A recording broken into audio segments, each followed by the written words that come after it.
আজ থেকে হাজারো বছর আগে জাজিরাতুল আরবের দক্ষিণ অঞ্চলে ইয়ামানের কাছাকাছি একটি শহর অবস্থান করত, আর যেটিকে সাবা বলা হতো। আর সেখানে বসবাসকারী মানুষদেরকে সাবা জাতি বা কমে সাবা বলে ডাকা হতো। এখানকার মানুষেরা নিয়ামতে পরিপূর্ণ এবং শান্তিতে বসবাস করছিল। সমস্ত রকম ফসল এবং ফলে পরিপূর্ণ গাছ ছিল এদের কাছে। কিন্তু এই কমরা সিরিকে লিপ্ত ছিল এবং সূর্যের পূজা করত। যখন সেখানকার বাদশাহ শারজিল বিন মালিকের মৃত্যু হয়ে যায়, তো তখন তার কন্যা বিলকিস শাসন কার্যকে নিজের হাতে তুলে নেয়। কিছু ঐতিহাসিক লিখেছেন বিলকিসের বাবা মা দুজনেই একজন জিন্নাতের মধ্য থেকে ছিলেন, কিন্তু এমন ঘটনার কোনো মজবুত দলিল পাওয়া যায় না। রানী বিলকিস খুবই বুদ্ধিমতী এবং দক্ষ নারী ছিলেন, যিনি ইয়ামানের উপরে দীর্ঘ 9 বছর পর্যন্ত খুবই শান্তিপূর্ণ শাসন চালিয়েছিলেন। দুনিয়ার বেশিরভাগ অঞ্চলে যেই ব্যবসা হতো সেগুলো এই সাবা প্রদেশের মানুষদের হাতে ছিল, আর এই কারণে সাবা প্রদেশের মানুষেরা ধন সম্পদে পরিপূর্ণ ছিল। কিন্তু এটি ঠিক সেই সময় ছিল যখন আবার মাশরিক থেকে মাগরিব পর্যন্ত শুধুমাত্র একজন শক্তিশালী এবং মহান বাদশাহের শাসন ছিল, আর যাকে তারিখে সুলাইমান ইবনে দাউদের নাম অনুসারে জানা হয়ে থাকে। হযরত সুলাইমান আলাইহিস সালামের শাসন দুনিয়ার বেশিরভাগ অঞ্চলগুলির উপরেই ছিল, আর যার রাজধানী ছিল জেরুজালেম। সুলাইমান আলাইহিস সালামের উপরে আল্লাহ জিন্নাত, ইনসান, বাতাস, পাখি এবং পশুদেরকে বাধ্য করে দিয়েছিলেন। একদিনের একটি ঘটনা যে একদিন সুলাইমান আলাইহিস সালাম দরবার বসালেন, তো তখন সেখানে জিন, ইনসান, পাখি, পশু সবাই হাজির হলো। কিন্তু সুলাইমান আলাইহিস সালামের সবচেয়ে পছন্দের পাখি হুদহুদ নিখোঁজ হয়েছিল। সুলাইমান আলাইহিস সালাম জিজ্ঞেস করলেন, হুদহুদ কোথায় আছে? যখন তাকে দেখতে পেলেন না, তখন সুলাইমান আলাইহিস সালাম বললেন, যদি হুদহুদ তার এই অনুপস্থিতি থাকার সঠিক কারণ না জানাতে পারে, তাহলে তাকে জবেহ করে দেওয়া হবে। এমন কথাবার্তা চলতেই ছিল, আর এরই মধ্যে হুদহুদ হাজির হয়ে গেল। তখন জিজ্ঞেস করা হলো, তুমি কোথায় ছিলে? হুদহুদ খুবই নমনীয়তার সাথে জবাব দিল, হে আল্লাহর পয়গম্বর, আমি আজ উড়তে উড়তে একটি এমন দেশে পৌঁছে গিয়েছিলাম যেখানকার মানুষেরা সিরিকে লিপ্ত হয়ে গিয়েছে। তারা আগুন এবং সূর্যের পূজা করে। তাদের একজন রানীও আছে, আর যারা তাকে বিলকিসের নামে জেনে থাকে। সেই রানীর একটি ভীষণ বড় সিংহাসন আছে, আর সেখানেই বসে তিনি শাসন কার্য চালাচ্ছেন। তার সিংহাসনে দামি দামি হীরা এবং জহরত যুক্ত করা আছে, আর তার পাশে সমস্ত শাহী জিনিসগুলো উপস্থিত আছে। হুদহুদের কথাকে শুনে সুলাইমান আলাইহিস সালাম বললেন, যদি তোমার কথা সত্য হয়ে থাকে, তাহলে আমার এই চিঠিকে সেই রানীর কাছ পর্যন্ত পৌঁছে দাও, যাতে করে সে সিরিক থেকে মুক্ত হতে পারে। আর সেই চিঠিকে পৌঁছানোর পর সেখানে তুমি বসে বসে শুনবে তার প্রতিক্রিয়া কি আসছে। তারপর সেটি আবার আমাকে এসে খবর দেবে। এরপর হযরত সুলাইমান আলাইহিস সালাম একটি চিঠি পাঠালেন, আর যেখানে লেখা ছিল, শুরু করছি পবিত্র আল্লাহর নামে, যিনি পরম মেহেরবান এবং রহমত দানকারী। এই সম্মানীয় চিঠিটি সুলাইমান ইবনে দাউদের পক্ষ থেকে সাবার রানী বিলকিসের কাছে। যে হেদায়েত অনুসরণ করবে তার জন্য শান্তি। আমার অবাধ্য হইও না, আমার বিরুদ্ধে শক্তি প্রয়োগও করো না, বরং বাধ্য হয়ে আমার কাছে চলে এসো। এই পত্রটি সাধারণভাবে সাবা প্রদেশের রানী এবং তার প্রজাদেরকে ইসলামের দিকে ফিরে আসার একটি তাবলিগ ছিল।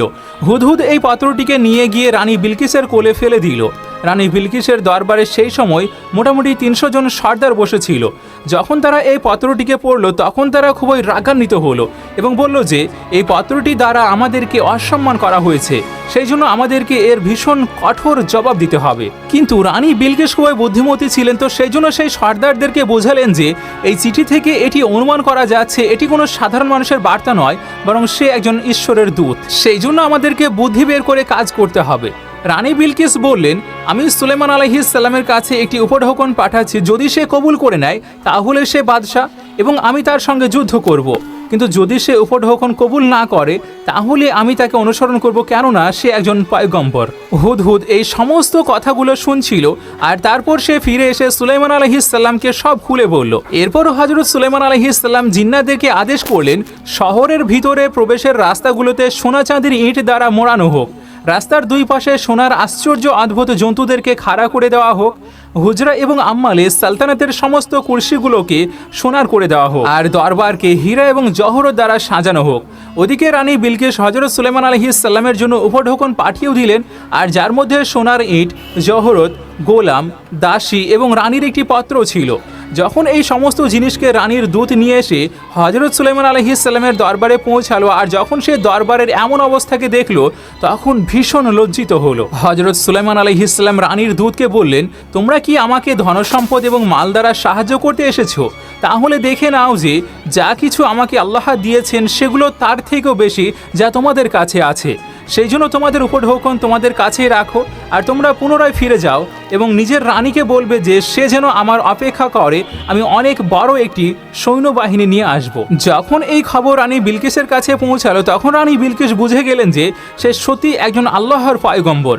সেই জন্য সে যুদ্ধের পরিবর্তে হজরত সুলাইমান আলাইহিসসালামের দরবারে হাজির হয়ে তার বাধ্যতা গ্রহণ করার মনস্থির করলেন এবং এর সম্বন্ধে আরও একটি পত্র পাঠালেন। যখন হজরত সুলাইমান আলাইহিসসালামের কাছ পর্যন্ত এই বার্তা পৌঁছে গেল তখন হজরত সুলাইমান আলাইহিসসালাম নিজের দরবারের মাখলুকাতদেরকে বললেন, তোমাদের মধ্যে কে এমন আছে যে রানী বিলকিসের সিংহাসনকে তার এখানে পৌঁছানোর আগেই আমার কাছে এনে দেবে?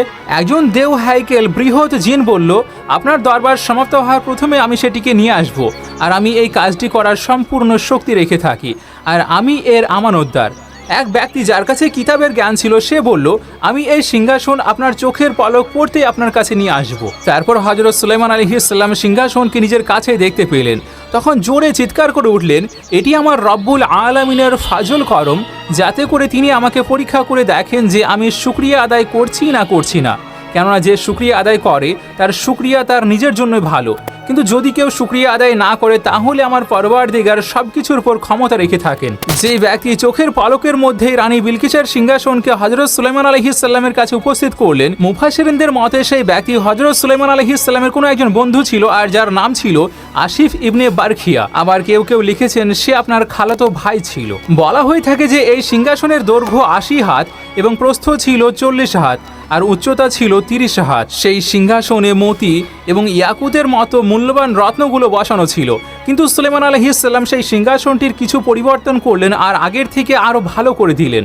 যখন মালিকায়ে বিলকিস হজরত সুলাইমান আলাইহিসসালামের দরবারে হাজির হলেন তখন আপনি জিজ্ঞেস করলেন, আচ্ছা আপনার সিংহাসনও কি একই রকম? তখন রানী বিলকিস বললেন, এটা তো একেবারে সেই তার মতোই, আর আমি তো এটি প্রথম থেকে জানি, সেই জন্য আপনার অনুসরণ করতে শুরু করেছি। রানী বিলকিসের আসার আগে হজরত সুলাইমান আলাইহিসসালাম একটি এমন ইমারত বানানোর হুকুম জারি করেছিলেন যার উপরে চাদর কাঁচের হবে এবং নিচে পানি থাকবে, আর সেই পানিতে মাছ এবং অন্যান্য জীবরাও থাকবে। হজরত সুলাইমান আলাইহিসসালাম সেই মহলে নিজের শাহী সিংহাসনে বসেই ছিলেন, আর সেই কাঁচের নিচ দিয়ে পানি নিজের ইচ্ছে মতো বইয়ে চলেছিল, কিন্তু সেটিকে দেখে বোঝা যাচ্ছিল না যে এর উপরে কাঁচ আছে। বিলকিসকে এই মহলে নিয়ে আসা হলো। তারপর যখন সে এই ফার্সকে দেখলো তখন ভাবলো যে এটি পানির একটি ড্রেন, আর সেই জন্য নিজের কাপড় কিছুটা উঠিয়ে নিলেন। সুলাইমান আলাইহিসসালাম বললেন, এটা তো কাঁচ দ্বারা বানানো একটি পাতলা ফার্স।